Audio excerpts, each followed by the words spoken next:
Magic Mirror. Once upon a time, not long ago, a group of friends were playing in a village when suddenly a strong wind swept them away. What is this place? They asked. Where are we? It's so quiet and scary. Look, there's a house, said one. Let's go and see if someone is there to help us. The children walked to the house and peeked in the window. There they saw a table full of delicious food. Suddenly the front door opened as if by magic. A strange voice called out to them, "You look hungry. Come in and eat." Sam was suspicious. "I don't think we should eat this food," he warned his friends. "But we are so hungry," they wailed. "We can't bear this hunger any more, and the food looks so good." "Don't eat if you don't want to," said one friend. "But don't stop us." As their friends went inside to eat, Sam held on tightly to his sister's hand. "Sam, I'm so hungry," she cried. "I want to eat too." Sam shook his head. "No, Soy. Remember what our parents told us? Don't eat to fill your hunger. Don't act to fill your ego. And don't you think this house is strange?" All of a sudden, Sam and Soy saw that their friends had turned into monsters. Sam grabbed Soy's hand and ran through the door into the forest. Inside the house, an old witch appeared. The witch counted the monsters and her face turned hard with anger. "Where are the other two children?" she screeched. Then she flew away after Sam and Soy. Sam and Soy ran and ran through the forest, desperately trying to find a hiding place. As they ran, they came across a big white rat. "Come to my den," he said. "I'll help you hide." "I'm so afraid, Sam," said Soy, as they ran into the white rat's den. "What if the witch finds us?" Sam comforted his sister. "Don't think about that. Otherwise, the witch might smell our fear." From inside the white rat's den, the children could hear the witch wailing and screeching as she searched for them. Finally, she flew away, and the white rat said, "It was wise of you to not eat the food inside the witch's house." "Why did she do this to our friends?" asked Sam and Soy. The rat told them that her master had ordered her to turn 100 children into monsters and bring them to him. Once she brings these 100 children to him, she will be gifted with immortality, said the rat. "How can I help my friends become human again?" asked Sam. "It's hard to say," said the rat sadly. "If you do not find a spell in 3 days, they will stay monsters forever." "Oh no, I'm scared for them, Sam," said Soy. "Don't be afraid, Soy. We must be strong," Sam said as he hugged her. "Do you know how we can help our friends?" Sam asked the rat. "Yes," said the rat. "You must find the magic mirror in the mysterious temple. It will help you save your friends." "Where is this mysterious temple?" asked Sam. "It's far away in the east." "Hurry, go now," said the rat. As they left, Sam said, "Soy, you must search for a village and tell them about what's happened to our friends. I will travel east and find the mirror." As Sam walked, he remembered what his grandfather had told him. "Your words will help you find the way." Along the road, Sam came across a woman. "Excuse me," he said. "Do you know which way leads to the mysterious temple?" "You must go down this road until you find a big lake. On the other side, you will find the mysterious temple," she told him. On his journey, Sam came to the edge of a cliff. When he looked down, he saw an eaglet struggling in the stream below. He quickly jumped in the water and rescued her. As he came out, a large eagle flew to him. "Thank you so much for saving my baby," chirped the eagle. "Would you like to come to my nest to warm yourself?" Sam happily agreed. As Sam warmed himself in the eagle's nest, she gave him a ring.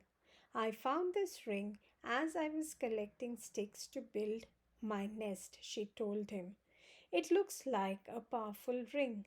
Take it so that it can help you to save your friends." "Thank you so much, Eagle," said Sam. "Do you know how I can get to the mysterious temple?" "Get on my back and I will take you there," said the eagle and flew up into the sky with Sam.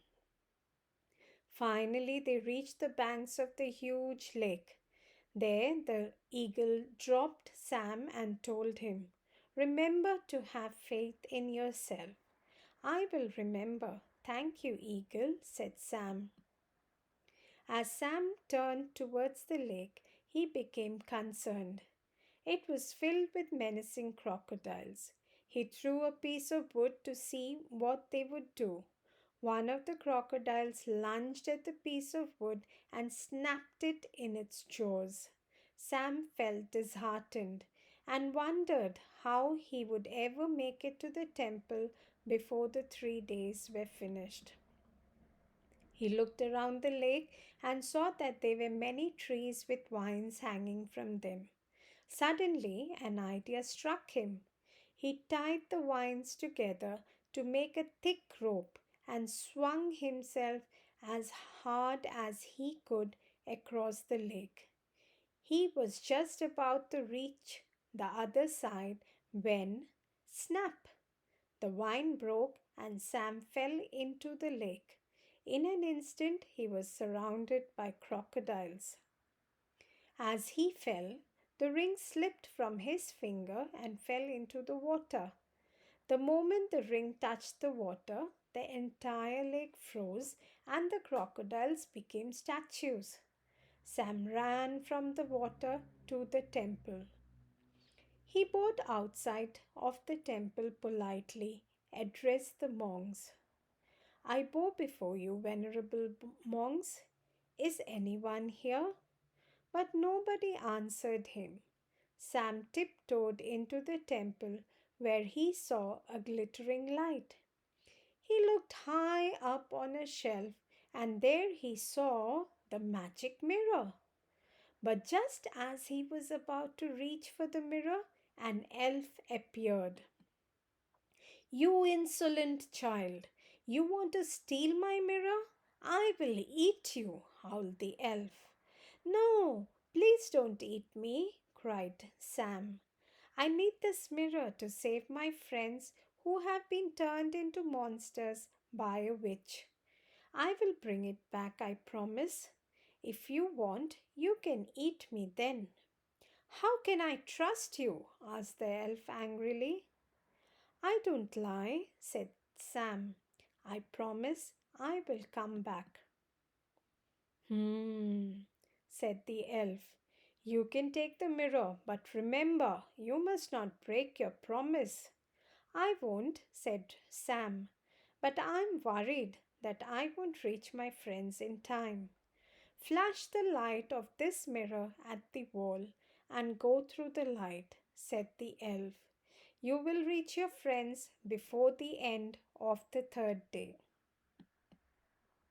Sam did as the elf instructed and found himself at the witch's house.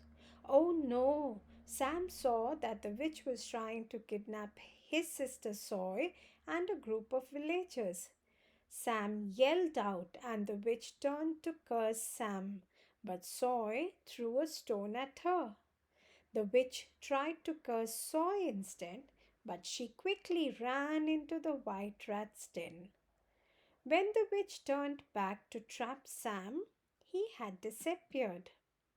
Sam ran to his sister and they both faced the witch with the mirror in front of them. Enraged to see two little children facing her so bravely, she screeched and hurled a ball of fire at them.